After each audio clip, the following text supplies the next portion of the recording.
I'm now going to move to the mayor's report. There will not be an executive session held this evening.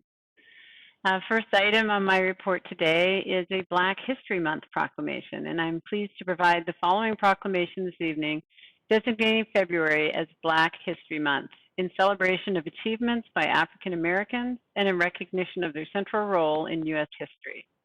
Whereas Black History Month is celebrated every February in recognition of achievements by Black Americans and all people of African descent in the United States, and whereas Black History Month originated in 1926 when famed activist, writer, and preeminent historian Carter G. Woodson influenced the American Historical Society to designate the second week of February as Negro History Week.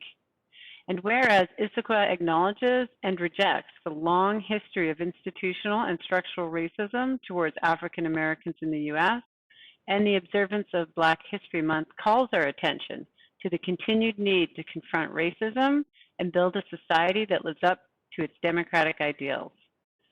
And whereas King County has declared that racism is a public health crisis, and Issaquah joins its regional partners in pledging to implement a racially equitable response that's centered on community.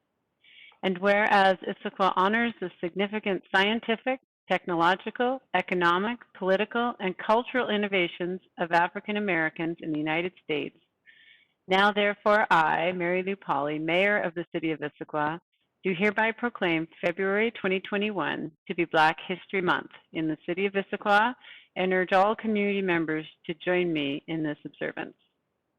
The second item on my report today is the Issaquah Vaccine Community Partnership Update.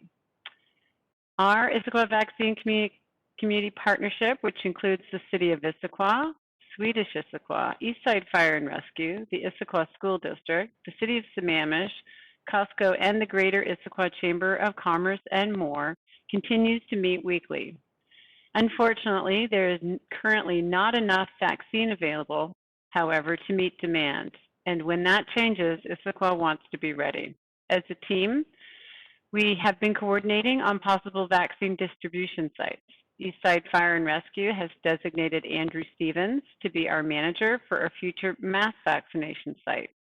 Meanwhile, we're focused on protecting our most vulnerable, and I'm pleased to report that starting this week, Eastside Fire and Rescue is using limited vaccine supply to offer mobile vaccination clinics to adult family homes.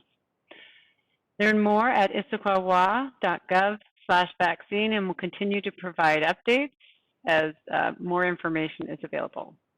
And the last item I had tonight was on board and commission recruitment, and I just wanted to let everybody know that we will soon begin recruiting for open board and commission seats, that this is a fun and interesting way to make a difference in your community. Many of our council members have served on boards and commissions prior to becoming a council member. So please look for more details, including what seats are open. On our application is online, and there's more information at issaquahwa.gov/boards starting on February 5th. And that concludes the mayor's report.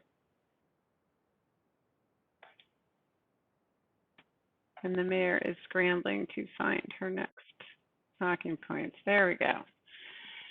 We're going to move on to our next item of business, which is